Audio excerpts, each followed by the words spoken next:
Bismillah, alhamdulillah, jika video ini muncul di berandamu, ini adalah petunjuk Allah Subhanahu wa Ta'ala kepadamu. Setidaknya sempatkanlah menulis sholawat Nabi di kolom komentar, insya Allah bisa menjadi bukti kecintaan kita untuk mendapatkan syafaat kelak di akhirat. Assalamualaikum warahmatullahi wabarakatuh. Harapan dan doa saya, sahabatku semua senantiasa diberikan kesehatan, panjang umur, dilapangkan rezekinya, dimudahkan dalam setiap urusan, dan terkabul semua cita-citanya. Sahabat beriman yang dirahmati Allah, dalam ajaran Islam, dosa besar adalah perbuatan yang dianggap sangat melanggar tata cara agama dan moral. Berbagai dosa besar yang dijelaskan dalam Islam memiliki implikasi yang serius, baik di dunia maupun di akhirat. Namun, ada beberapa dosa besar yang diketahui mendatangkan balasan langsung di dunia ini. Menghindari perbuatan-perbuatan ini adalah langkah penting dalam menjaga kebahagiaan dan kedamaian hidup kita. Inilah 10 dosa besar yang mendapatkan balasan langsung di dunia. Yang pertama adalah menzalimi sesama manusia. Menzalimi sesama manusia adalah perbuatan yang sangat dilarang dalam Islam. Ini termasuk merugikan orang lain secara fisik, emosional, atau finansial tanpa alasan yang adil. Allah Subhanahu wa Ta'ala sangat mengutuk perbuatan zalim ini dalam Al-Quran. Rasulullah juga memberikan peringatan keras tentang akibatnya yang serius. Menzalimi seseorang bisa dilakukan dalam berbagai cara, mulai dari penindasan dalam hubungan personal hingga eksploitasi dalam konteks pekerjaan. Contohnya adalah memperlakukan bawahan dengan tidak adil di tempat kerja, mengambil hak orang lain secara paksa, atau bahkan melakukan kekerasan fisik terhadap orang lain. Balasan dari Allah Subhanahu wa Ta'ala terhadap perbuatan zalim ini bisa datang dengan berbagai cara. Seseorang yang melakukan kezaliman mungkin akan mengalami kesulitan dalam kehidupan, seperti kehilangan rezeki, kehilangan kedamaian batin, atau bahkan mengalami kegagalan dalam usaha atau hubungan. Yang kedua adalah mengkonsumsi riba. Riba, atau bunga, adalah praktik yang dilarang secara tegas dalam Islam. Ini terjadi ketika seseorang meminjam uang dengan membayar tambahan, bunga, atas jumlah yang dipinjam. Allah Subhanahu wa Ta'ala menyebutkan riba sebagai perang melawannya dalam Al-Quran. Praktik riba sering dianggap sebagai bentuk penindasan terhadap orang yang kurang mampu, karena bunga yang harus dibayar seringkali memberatkan peminjam. Selain itu, riba juga menghasilkan ketidakadilan dalam distribusi kekayaan dan merusak hubungan sosial. Balasan segera dari mengkonsumsi riba bisa sangat merugikan secara finansial. Orang yang terlibat dalam riba mungkin mengalami kesulitan dalam mengelola keuangan, terjerat dalam siklus hutang yang tidak berujung, atau bahkan mengalami kebangkrutan. Selain itu, riba juga dapat merusak hubungan sosial dan memicu konflik antar individu dan komunitas. Yang ketiga adalah mencuri atau merampok. Mencuri atau merampok adalah tindakan yang sangat melanggar aturan agama dan moral. Dalam Islam, mencuri adalah mengambil hak milik orang lain tanpa izin atau tanpa memberikan nilai yang setara sebagai gantinya. Ini termasuk tidak hanya mengambil barang secara fisik, tetapi juga mencuri uang atau harta dengan cara yang tidak sah. Perbuatan mencuri atau merampok memiliki dampak yang merugikan tidak hanya bagi korban langsungnya, tetapi juga bagi masyarakat secara keseluruhan. Hal ini menciptakan ketidakamanan dan ketidakpercayaan antar individu, yang dapat merusak keharmonisan sosial. Balasan segera dari melakukan tindakan mencuri atau merampok bisa sangat berat. Selain berisiko dihukum secara duniawi, seperti dipenjara atau didenda, pelaku juga mungkin mengalami konsekuensi negatif dalam kehidupan sehari-hari. Ini bisa berupa hilangnya kepercayaan dari keluarga atau masyarakat, kesulitan dalam mencari pekerjaan atau mempertahankan pekerjaan yang sudah ada, serta perasaan bersalah yang mengganggu. Yang keempat adalah berzina. Zina atau perilaku seksual yang dilakukan di luar pernikahan adalah dosa besar yang sangat dilarang dalam Islam.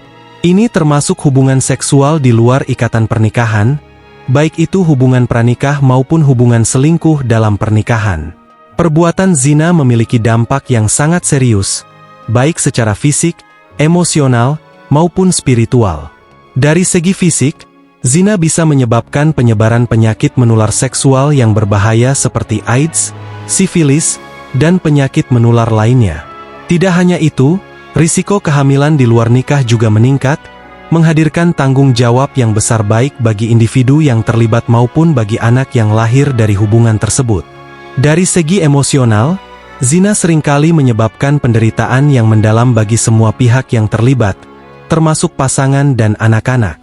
Terjadinya perselingkuhan dalam pernikahan juga bisa merusak kepercayaan dan kestabilan hubungan keluarga, membawa penderitaan yang panjang bagi semua anggota keluarga yang terlibat. Secara spiritual, zina merupakan pelanggaran serius terhadap ajaran agama dan dapat mengakibatkan hilangnya keberkahan dalam kehidupan.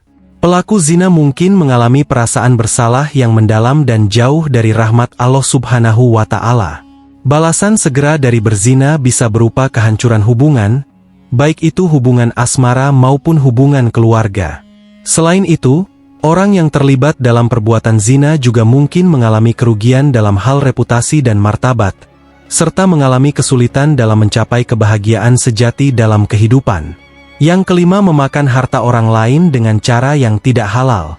Mengambil harta orang lain dengan cara yang tidak sah atau tidak halal adalah dosa besar yang mendatangkan balasan segera dalam ajaran Islam.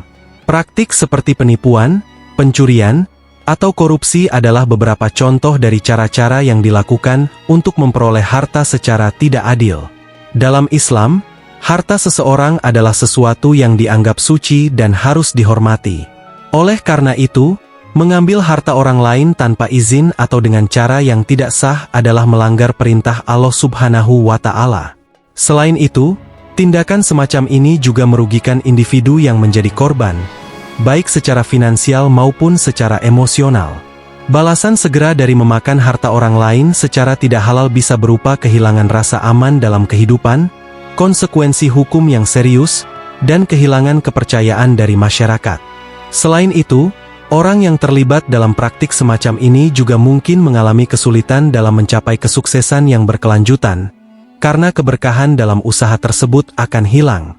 Yang keenam, menganiaya orang tua atau memburuk-burukkan mereka. Menganiaya atau memperlakukan orang tua dengan tidak hormat adalah dosa besar yang mendapat kutukan dalam Islam. Orang tua memiliki posisi yang sangat mulia dalam agama Islam, dan menghormati serta merawat mereka adalah kewajiban bagi setiap anak. Menganiaya orang tua bisa dilakukan dengan berbagai cara, seperti menelantarkan mereka dalam keadaan tua, tidak memenuhi kebutuhan mereka, atau bahkan memperlakukan mereka dengan kasar dan tidak hormat.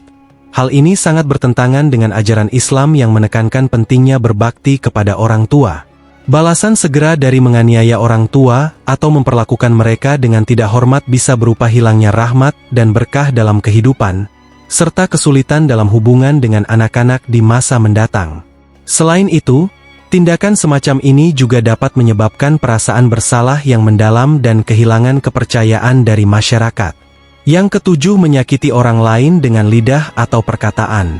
Perilaku yang merugikan orang lain dengan kata-kata yang kasar, fitnah, atau ghibah adalah dosa besar yang sering diabaikan dalam Islam. Rasulullah menjelaskan bahwa lidah yang tajam dapat menyebabkan kebinasaan di dunia dan akhirat. Ini menunjukkan betapa pentingnya menjaga perkataan dan menjauhi perilaku yang menyakiti orang lain.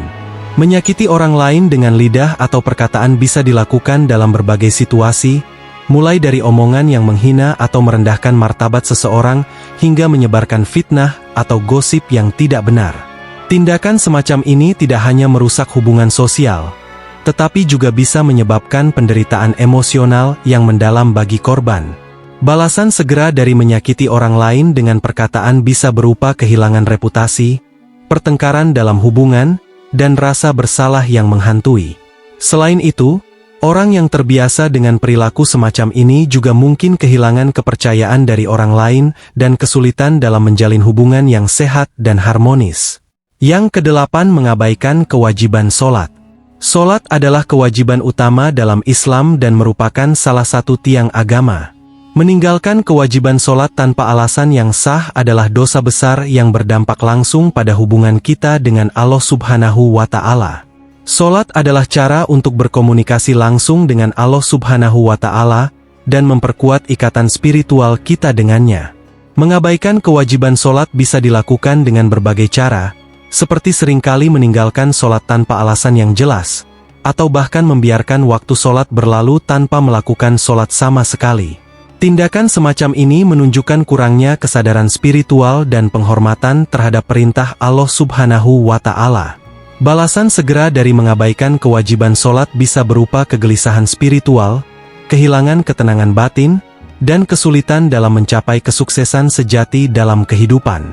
Selain itu, meninggalkan sholat juga bisa mengakibatkan hilangnya keberkahan dalam rezeki dan menghadirkan perasaan penyesalan yang mendalam di masa depan. Yang kesembilan adalah menggunakan kekuasaan atau wewenang dengan tidak adil. Memanfaatkan kekuasaan atau wewenang untuk kepentingan pribadi atau merugikan orang lain adalah dosa besar yang akan mendatangkan balasan segera dalam ajaran Islam. Allah Subhanahu wa Ta'ala menegaskan pentingnya keadilan dalam setiap aspek kehidupan, termasuk dalam penggunaan kekuasaan dan wewenang. Praktik yang tidak adil dalam penggunaan kekuasaan atau wewenang bisa berupa penyalahgunaan jabatan untuk keuntungan pribadi, diskriminasi terhadap orang lain, atau tindakan korupsi. Tindakan semacam ini merusak keadilan sosial dan mengganggu ketertiban masyarakat. Balasan segera dari menggunakan kekuasaan atau wewenang dengan tidak adil bisa berupa kehilangan kepercayaan dari masyarakat, konsekuensi hukum yang serius, dan kerugian finansial yang besar. Selain itu, orang yang terlibat dalam praktik semacam ini juga mungkin mengalami kesulitan dalam mencapai kebahagiaan dan kedamaian dalam hidup. Yang ke-10, mengikuti nafsu yang berlebihan. Mengikuti hawa nafsu yang berlebihan adalah dosa besar yang mendatangkan balasan segera dalam Islam. Rasulullah mengingatkan bahwa hawa nafsu yang tidak terkendali dapat menjadi musuh yang paling berbahaya bagi manusia. Hawa nafsu yang berlebihan bisa mengakibatkan seseorang terjerumus dalam perbuatan dosa dan melupakan tugas-tugas spiritualnya. Hawa nafsu yang berlebihan bisa muncul dalam berbagai bentuk, mulai dari keserakahan terhadap harta dan kekayaan, hingga ketamakan terhadap kenikmatan dunia. Praktik yang berlebihan dalam hal makanan, minuman, harta, atau kenikmatan dunia lainnya seringkali berdampak negatif pada kesejahteraan spiritual dan fisik seseorang. Balasan segera dari mengikuti nafsu yang berlebihan bisa berupa kehancuran hubungan, kehilangan kendali diri, dan kesulitan dalam mencapai kebahagiaan sejati dalam kehidupan. Selain itu, tindakan semacam ini juga dapat menyebabkan perasaan kekosongan dan kebingungan dalam mencari arti dan tujuan hidup. Demikian yang dapat saya sampaikan, semoga bermanfaat. Wassalamualaikum warahmatullahi wabarakatuh.